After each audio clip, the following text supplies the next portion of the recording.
ಮನಗಳು ಸೇರಿದರೆ ತುಂಬಿದ ಮನೆಯಂತೆ. ಮನಗಳು ಸೇರಿದರೆ ತುಂಬಿದ ಮನೆಯಂತೆ. ತುಂಬಿದ ಮನೆಯವನೇ ಧರೆಯಲ್ಲಿ ನಗುವಿನ ದೊರೆಯಂತೆ. ಜೇನಿನ ಗೂಡು ನಾವೆಲ್ಲ ಬೇರೆಯಾದರೆ ಜೇನಿಲ್ಲ.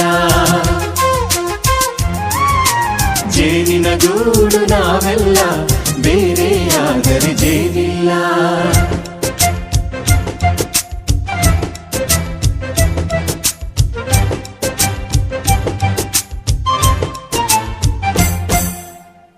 ಬದುಕಿನ ಬೆಂಡಿಗೆ ಅಂಟಿರೋ ಜೋಳದ ಕಾಳುಗಳ ನೋಡು. ಹೌದಪ್ಪ. ಸಿಪ್ಪೆಯ ಸೂರಿನ